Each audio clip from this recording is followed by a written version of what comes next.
Well, good morning. Thank you for braving the cooler weather. Everybody's liking the cooler weather? Yeah? Awesome. So we're reporting out on two activities this week. First one will be a VSA. Who knows what a VSA means? What is that? Value stream, right? In layman's terms, it simply means we get the right people together with the right information, and they create what? Do they make change this week? What do? They create a plan, right? And so they're going to tell you about their plan. And then we also had a rapid improvement event. Same thing, we get sort of the right people together, work on something, but what do they do different from a VSA? Make actual change this week. So both teams worked really hard, and we'll hand it over to the procurement team. Great, thank you. Team.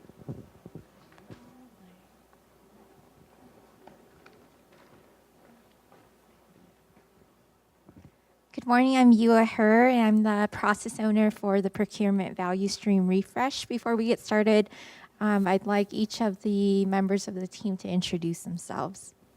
Morning, I'm Jason Kearns. I'm a contract specialist in the Purchasing and Contracts Department. Hi, I'm Mary Helen Iverson. I work in engineering. I'm Rihanna Galen, and I'm a contract specialist as well. Brandon Wallace, contract specialist. Antoinette Chavez, contract specialist.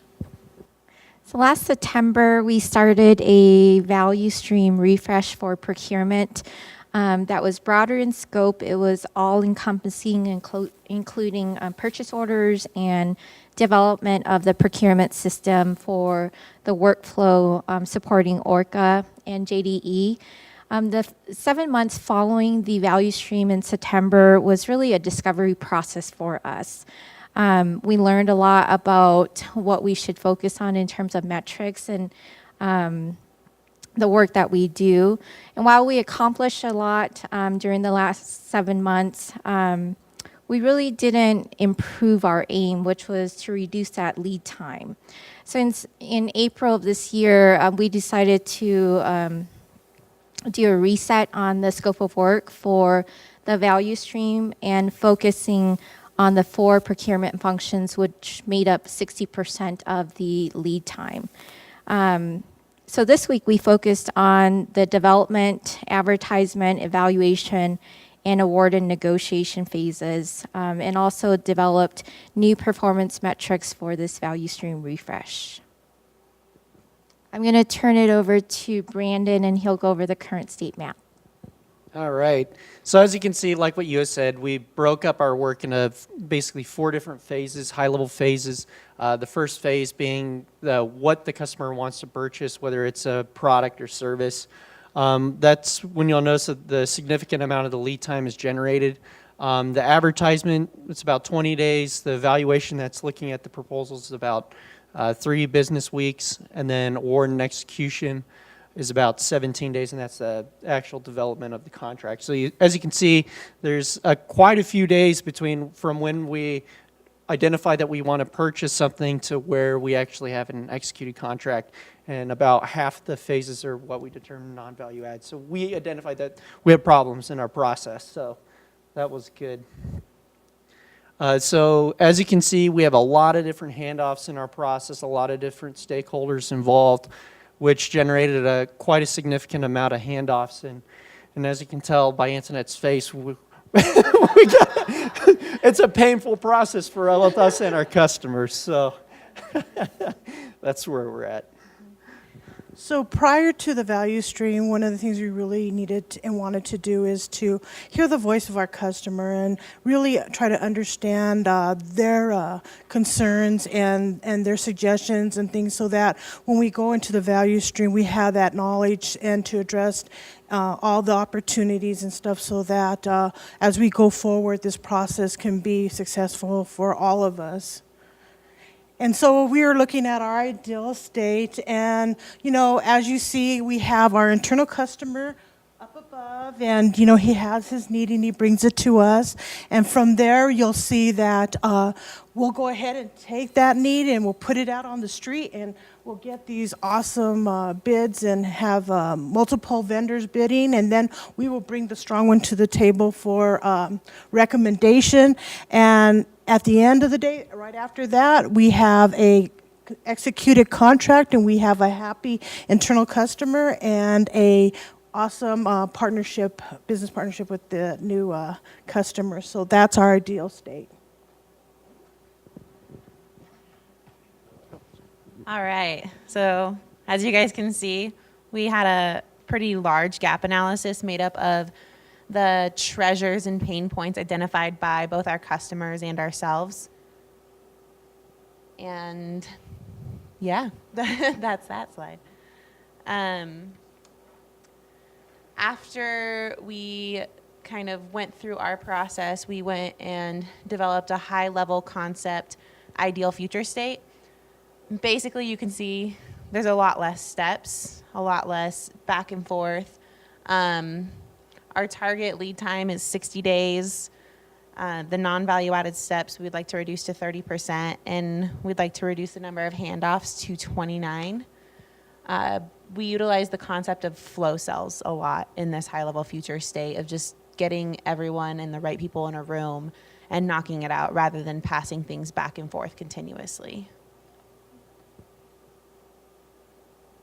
So you remember all those pain points you saw on the fishbone diagram? We took all of those and all those treasures, and we categorized them into themes. And then the themes we looked at, and we asked ourselves, why, 5 times, to really get to the root causes. And from those root causes, we were able to pull out projects, rapid improvement events, and just do it's that would help solve for those. Then we took all of those ideas for projects, just do it's, and rapid improvement events and put them on an impact difficulty scale. And that helped us really hone in on which are the ones that are going to give us the biggest bang for our buck. And those are the ones we started to lay out for the next year, this year. So after categorizing the impact and difficulty of each of these projects, we put together a tentative schedule that you can see here to show what month we were going to complete the rapid improvement events in and the just do it's. We have quite a few just do it's here. And then so after tentatively putting this together, then we put it together on a more finalized schedule where we assigned a process owner to each one of these projects. As you can see along the top row, we have the months there. So we have quite a few just do it. We have 12 of those at the bottom, and we have those front loaded to be completed in July. And then we have the rapid improvement events in 2Ps following up in the later months. So our new metrics for the value stream refresh, we're focusing in on average lead time for procurements. 107 days is our how we're doing today, and our target is 60 days. We also want to improve the percentage of robust scopes that are coming to purchasing, increasing that from 65% to 100%, and reducing those handoffs from 74 to 29. So our goal is to accomplish that within 6 months by the end of the year. I know that the value stream is a 12-month process, but we hope to have things completed by December. We also have a communication plan.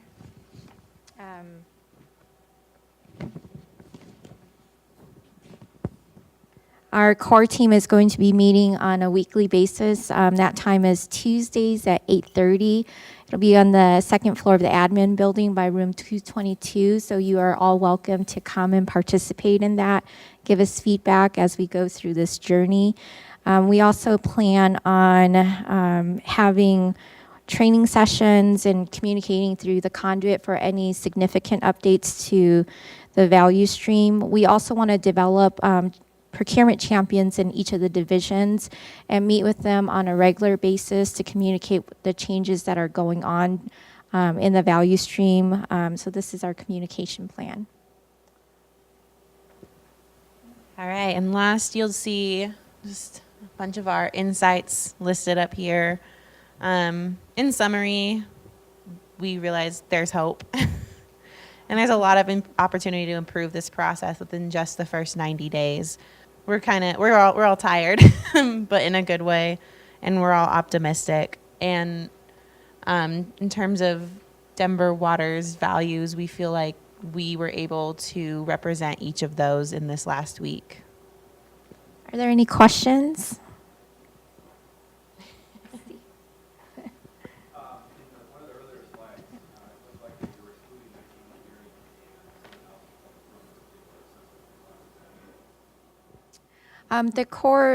The initial value stream was focused on non-engineering contracts that were processed through purchasing. So we are just continuing with that theme. So IT has a process. So for hardware software requests, ITAM is overseeing that process. There's already a workflow in place for that. And that workflow, it actually starts with the ITAM group, and then it funnels over to purchasing. So any assistance that they need in terms of acquiring any software, hardware, we will come into that process on the back end. Angela. You have a lot of Just Do It in July, so I hope for you guys. Are there any that you're really excited about that you can share with us? You want to talk to Oh, yeah. Yeah, we got a lot of, it was really helpful reaching out to our customers. And, you know, we need to work on our end to kind of help them out. And we develop contracts every day. That's what we do. And our customers, they may do it maybe once or twice. So we need to give them the tools, the training, the help to help them out. So there's a lot of fun things that we have planned as far as working on a template for the scope of work and help developing those. And I think it's going to benefit our customer. It's going to be a lot more straightforward for our customer, and it's going to help us out too. So a lot of positive things coming. So I'm excited. We also have, for our future state, we're going to be working through 2 Ps. We came up with 3 different concepts and did a hybrid. And so we're looking at with those flow cells that we have, just being able to get in front of our vendor base a lot sooner. Our current process, it takes almost 3 months before we can actually sit down and talk to vendors. We're looking to move that up in sequence. So getting out to our vendors, getting that feedback from them a lot sooner. We want that to happen within the first month of knowing about the needs of the divisions and working through that. So we're really excited about that target state map as well. Any other questions? Thank you.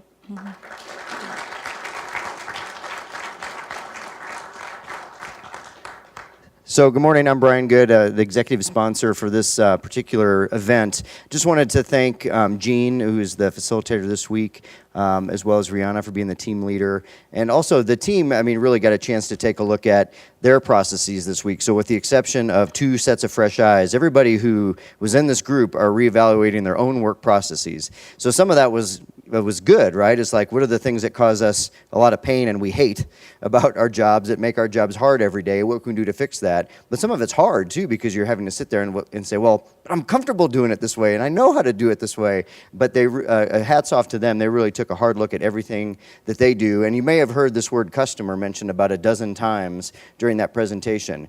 I'm so proud of this team for thinking about this as, how do we provide awesome internal service to the organization? Because that's what they do. And they're trying to make life easy for everybody else, recognizing that it doesn't have to be as hard as it is today. How do we make things easier? And they really drill down to try to figure out a way to make life easier for the organization, so that if you need to get something, whether, especially if it's on a contract, you can come to this team. They're the experts. They do this 40 or 50 hours a week, depending on the person. They know how to do contracts. They can help you. And let's figure out how to take all those non-value added steps out. So just another quick round of applause for this team. They did a great job. Thank you.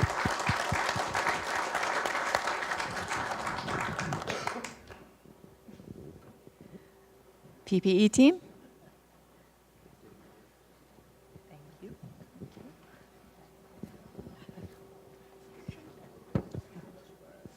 Good morning. I'm Audrey.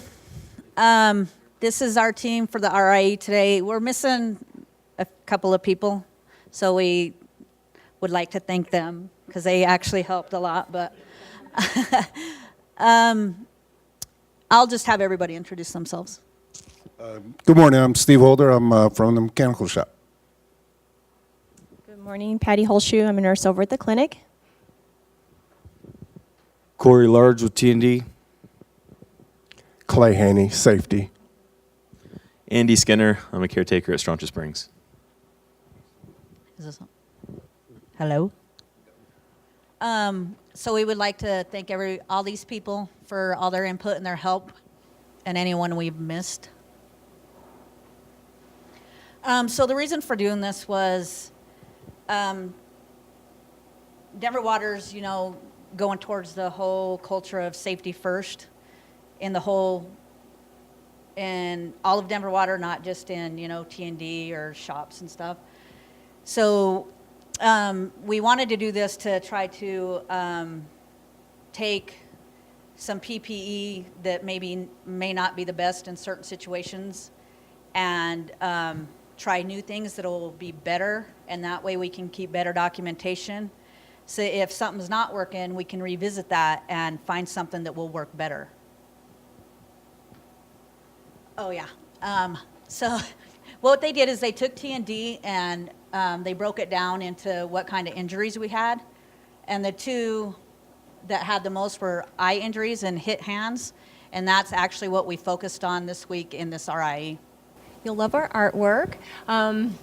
We wanted to represent the current state by somebody who just can't get out of the rain. They have their PPE, which is their umbrella, but for whatever reason, they're not utilizing it, and they're just kind of content standing there. So we're using that to represent our individuals now who have access to PPE, but the question is, why are they not using it? We felt like we were really being held to that task to discern the whys behind it. We even have a coworker, where's your PPE? Still not influencing things. So we wanted to move from that. And then our target state representing the employee, which we hope to represent every T&D employee as fully compliant with PPE. They came to the job site. They have the new masks that we've looked at, ear protection, hard hat, gloves. They've got the proper foot attire. And our folks working in the background, they are also 100% compliant, in case you can't tell.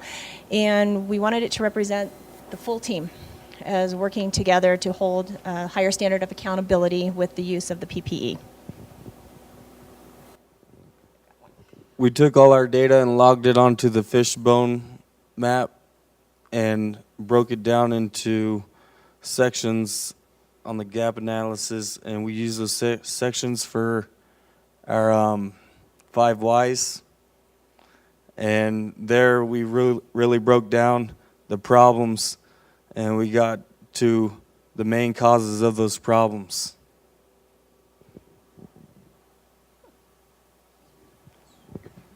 Okay, so basically what do we do? So we took a look at what do we currently have now stocked in the warehouse. And I got visual aids, which are always awesome. So these are a couple of our current masks that we're using today in T&D that are stocked in the warehouse. So we looked at those and what can we do better? So we needed a better product, and this is what we found. So we were able to test that. We took it out to a couple crews. First we did a controlled environment just on the cement doing a demo cut. We found this mask covers all the safety requirements that we need. Then we gave it to a couple crews, had them in the ditch doing the work, and how did it hold up? How well did they like it? We came up with a quick checklist so they could tell us, did they love it? Just a simple 1 to 5 scale. We got nothing less than a 4, and really the majority were 5s. Everyone loved the new mask and how it works. We also, in conjunction with that, found a couple new gloves that have already been, Huey and his 2 tapping crews have been using these 2 styles of gloves. So we really had a lot of the experiment done for us. They've already proved that these 2 styles of gloves hold up better than what we have. You can get grease or lubricants on them, wash them off, they quickly dry. So it's a glove that's comfortable to wear and something we can use. Okay? So again, there's the pictures and the visual of what we have and what we came up with. And again, as you can see, the ones up there up top, the cotton glove, the red padded glove, and 2 over on the top, the blue. Those are the 3 that are currently stocked in the warehouse right now. And these 2 styles, one's a smooth neoprene, one has a grip, and I'll pass them around so you can put hands on them. Those are what we're proposing to add. So what about costs? Obviously, when it comes to buying new equipment, we're all worried we're going to spend a lot more money than what we currently are. So with regard to eyewear, our current face shields, and as you can see, these things are very bulky.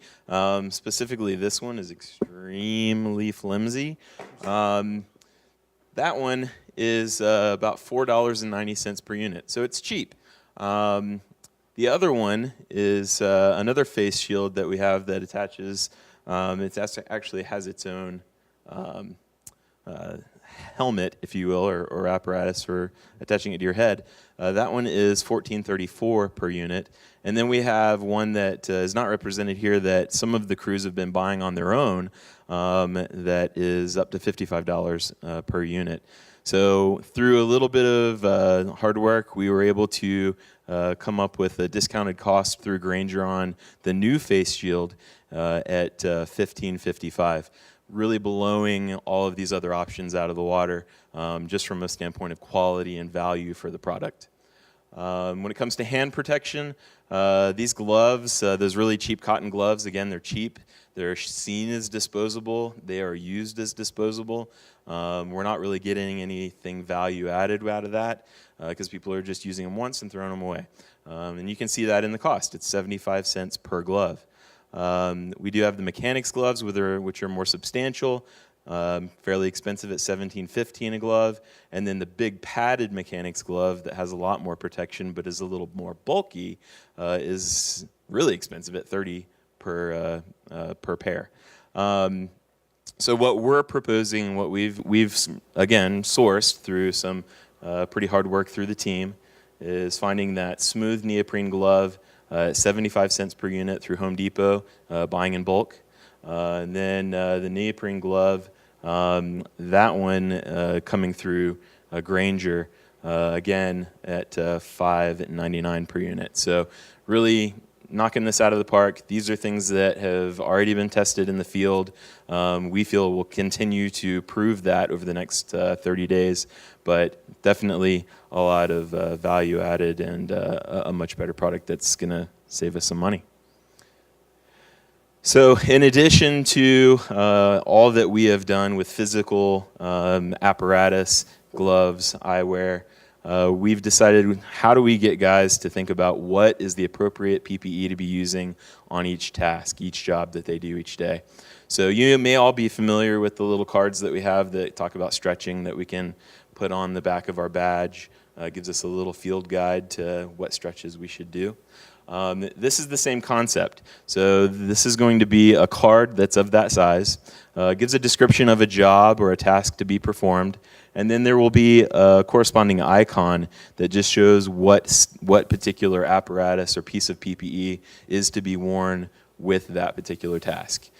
So we're working right now with the print shop to produce an actual design for us. These are just a mock-up that we did just to give an idea of what we're looking for. So I think that is going to prove to be extremely successful to giving people the right idea and keeping a consistent level of standardization for our PPE.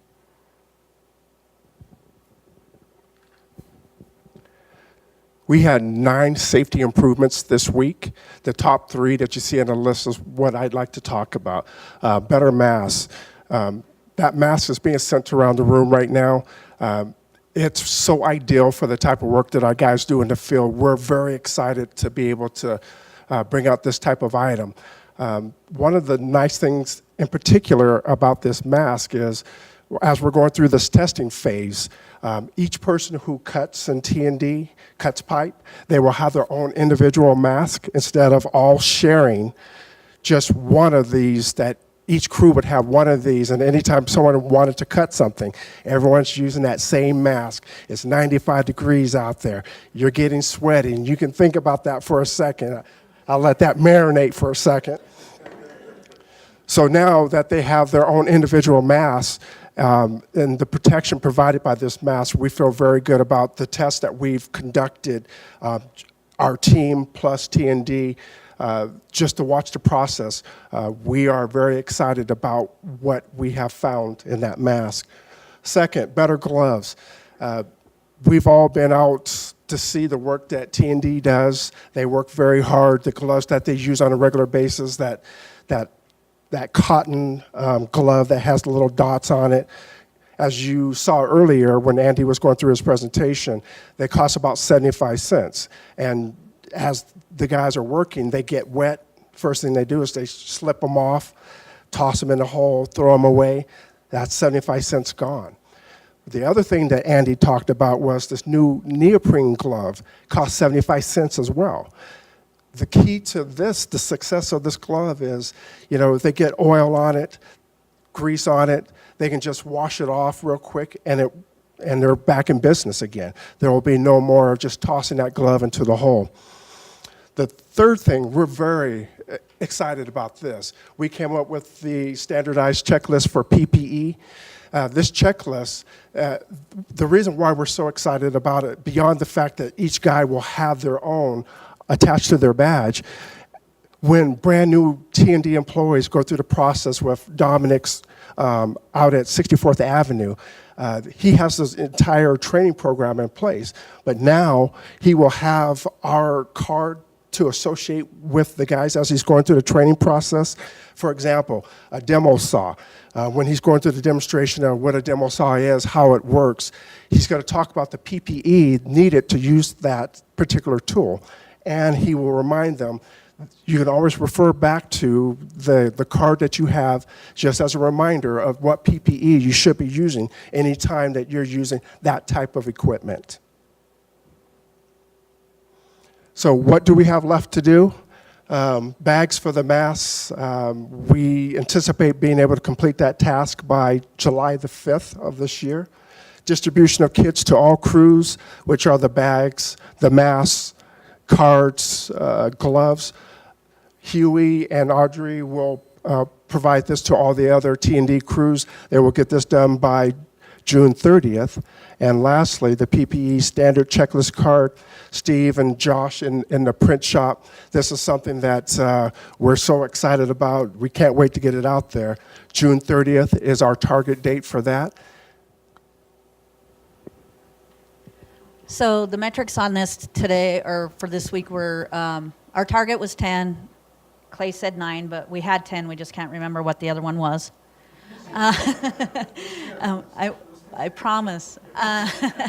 So there was 46 injuries, and our target's always going to be 0. So let's go for that goal. And then we're just confident that through the face mat, shields, and the gloves that throughout the rest of this year, we can hopefully get 100% compliance with no injuries, or at least close to it. And I think that's it. Can I quickly add something? Because there's something that we really didn't talk about that was mentioned just a minute ago, and that was the bags. So those face masks, we're going to be providing a bag with every one of them so that the crews will have something to put those face masks in to protect them. And you know how it's so easy just to throw something in a toolbox and it gets beat around with everything else. Currently, we're going to be issuing these bags with each one of those face masks initially as our first rollout, but we've been working with Kathy Dudas in marketing. She's sourcing some drawstring bags that are a little more size appropriate. They're also going to be neon green, so kind of a safety kind of tie-in there with the PPE, and it's also going to be labeled with our Denver Water logo and PPE on there. So I think that's going to be a real big improvement in the longevity and durability of the products that we're providing. Sorry. So some of our insights, as you can read up there. So just touching on a couple, of course, safety is number one. And Denver Water, it's obviously very willingness to support our new ideas. Brian and the core team seemed very excited as Audrey and I presented it to them nightly. And we think we've come up with something very well. So how do we feel? We feel accomplished. I believe I speak for every man and woman on this team this week. We got to something. We think we hit a home run. We really do. We believe we came up with a better product. And some of the values we hit: safety, pretty easy; integrity, some personal accountability, vision going forward. We really feel this week, it's always great to feel as if you got to a no kidding real result. We believe we're standing here, holding it, ready to issue it out. So we're excited for where we go forward. Something else, Andy added, we're going to add these kits, something we didn't, or I failed to mention on that mask. So currently, what we have stocked, these two, this gets thrown down or scratched, it's tossed away. There's nothing you can do with it. Once it's scratched, your vision is gone, it's gone. The new mask has tearaways on the goggle, kind of like a NASCAR deal. So the opportunity for that goggle, now the mask down below, that can get scratched up, it's not in your view. But the goggle itself has tearaways that we're in the process of getting, so we'll have them in bulk. And so that way, you scratch that goggle, the opportunity for it to last longer with the tearaway, then we need to do more testing. That's the whole month. We're going to do these 30 days. Let's see how well it holds up. We think we have a winner, but let's really put it out there, see how it goes, and see what its durability is. Questions? Yes. We wanted to be sure of 100% compliance with this, and we didn't want anybody to be like, oh, I don't have one, oh, the truck doesn't have one, whatever it is. Our goal was nobody has to share their PPE, so our rollout is that each individual on T&D, operators, everybody will have their own. So we're trying to eliminate any excuses. Questions, anyone? You're up front.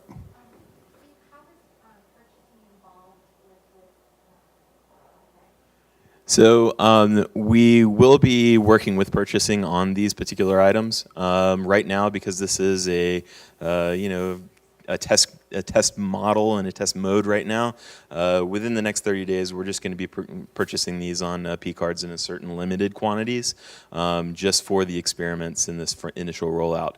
Once we get beyond that, and we're very confident that these are things that we want to provide in the warehouse, plus with the space that we have in the warehouse now, we figured this is probably not something we want to fill their shelves up with right now until they've moved into their new space. So that's in process. We've already actually done some email communications with the Brandons, and we're working on that.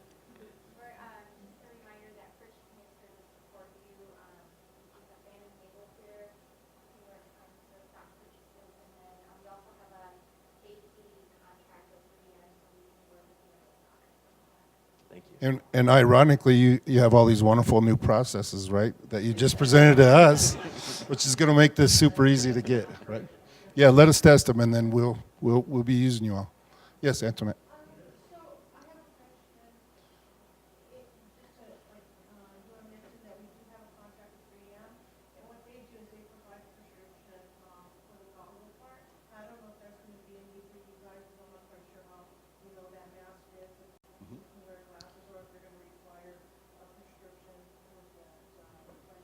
Yeah, I'm not sure if everyone could hear a question. Was the prescription glasses, are they going to be in the goggle or the glasses underneath? So I did try those on. I was one of the few that have glasses on, and they fit over my glasses. And the way they fit, they didn't pinch. So a couple of you that are wearing glasses, or I could even demonstrate, unless you got some really large glasses, and that would be a one-off. I think we'll have to take a look at, but they do. Large. Yeah, not thickness. Thickness is whatever, but they do fit over your glasses, and I'll show that. Yes.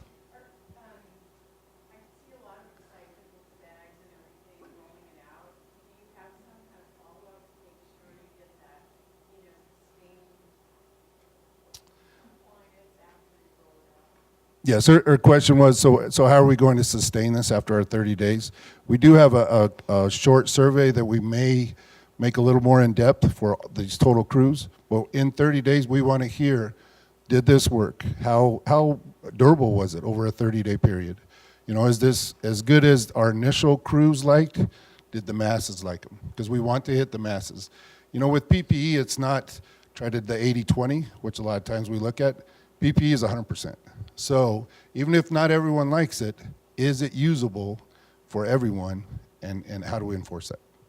That Also, Don, in the clinic, we're just gonna do a 30-day, start with a 30-day printout on like how eye injuries or, and if they were wearing a mask or not wearing a mask or what kind of tool they were using. So she's gonna keep track of that 30 days and then after we get all the metrics on that, then go 60 and then 90 and then kind of see how it's going and if people are using the mask or not. And if it's not working and things are still happening, then maybe we revisit if it's the right one or not. I think that with the excitement that we've all brought to this and the great result, we're all in this for the long haul. So, you know, I think we want to make sure this is going to work. So as I was saying, you know, with the mask up, so over my glasses, I mean, you could tell I had to kind of take a minute to get them on, but it's very comfortable over.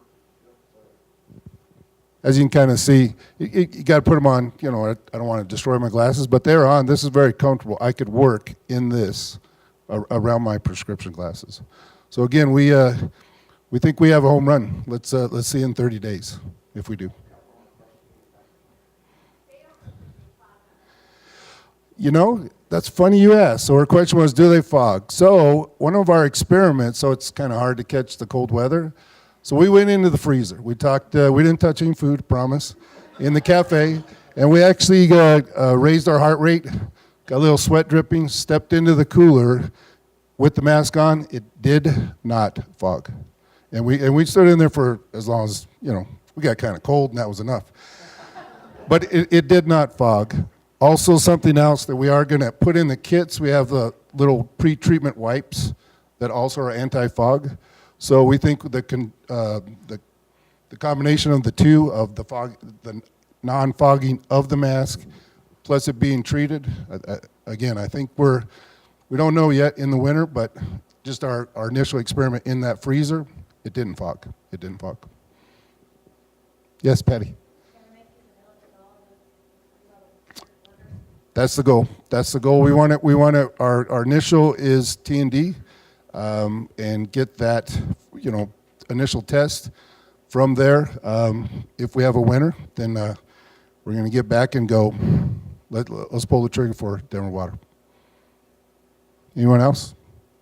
Yeah, I have more of a comment than a question. It was several times I heard, well, why are we having a PPE event this week? Isn't that just a management issue? Why are we doing this?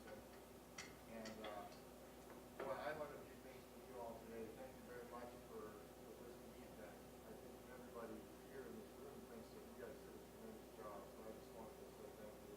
And I learned a few things, and I think I'll be taking away some of those takeaways back to my area. So thank you. That PPE card, that's an excellent idea. That can go back originally to your new employee orientation. I mean, so from day one, that's great. Yeah, you know, and it's not just Dominic and T&D. You know, it's everything. Sorry, I forget. You know, it's not just T&D. You know, we want to start with, that was our initial focus group. That's where we got our metrics from of T&D, face, neck, and hand injuries. So that's where our focus was. But, you know, let's see. We believe we think we have a home run. But let's see that home run in 30 days. You never know until you put that player and let him take a couple different pitches, you know, that analogy. Let's see in 30 days. We still hitting home runs, then let's get back to the core team. If they're nodding like they are today, you know, we pull the trigger and we make it not worldwide, Denver water-wide. And, you know, we're not going to get that big. But we think we got something. We really do. That checklist, we are, I know I'm doing kind of most of the talking here at the end. I think the whole team believes the face mask as well as this checklist.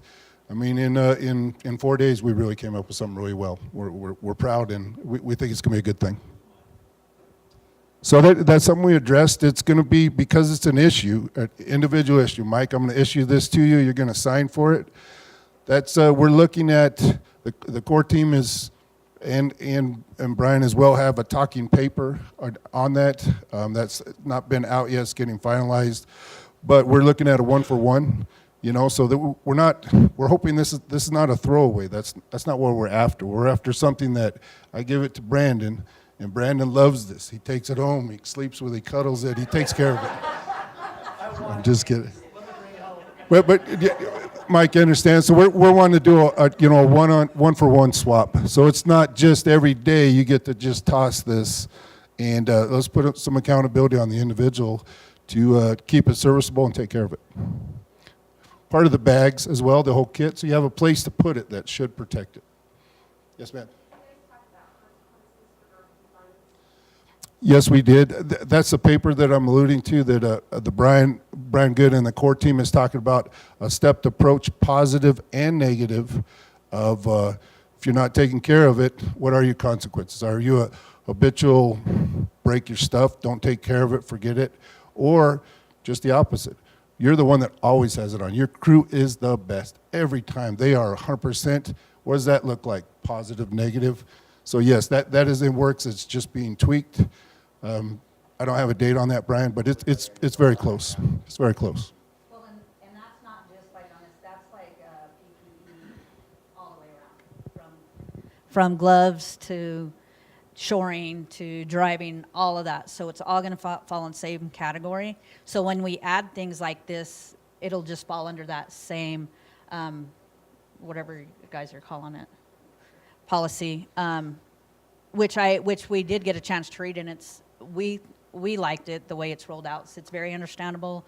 It's right there. Read it. Everybody abides by it. We're all doing the same thing. So not one person's doing one thing while another person's not. So there's going to be accountability for that. So when that rolls out, then it'll be easier to understand how that's all going to work together. Sorry, one other thing, I know I did allude to it. You know, a lot of times the culture may be just too negative, just who's not doing it. A lot of times maybe that's this much. You know, what about everyone else? That's wonderful. So that's the focus of that. So it's rewarded both ways. You know, if the majority of the people are doing what they're supposed to be doing, let's recognize that as well, not just the ones that kick to the curb. So.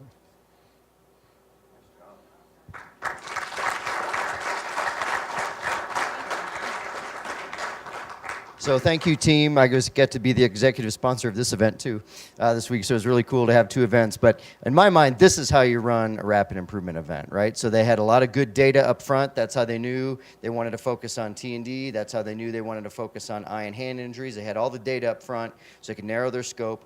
They did a great job talking to customers, because the most frustrating thing for me is that I see all the accident injury reports come in, and almost every single accident is preventable. Almost every one.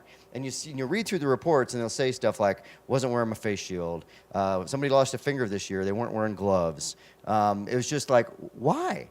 And so it's frustrating to me, and so this group went out and found out why. And some of it is because the stuff that we have is not user-friendly. So you talk about, John, to your point, you know, why are we doing a rapid improvement event on PPE? Sometimes we just need to take a time out and dig in to find out, okay, it's not working. Why isn't it working? Is it equipment? Is it behavior? Is it accountability? And this group was addressing all of those things, but I think really came up with something that's going to be great. And hopefully this is just the first step, and maybe next time we'll address the next thing on the list. The idea with those Pareto diagrams is you attack the thing that's causing you the most problems, hopefully get that bar to go down on the bar graph, and you look at what's next. Okay, now what's causing us the most problems? And you just keep tackling it. But the experiments, talking to customers, getting it implemented this week, all that, just great key elements of how you do a great rapid improvement event. Thank you for facilitating. I appreciate it. And yeah, great job. Thanks, and I hope you have a great weekend.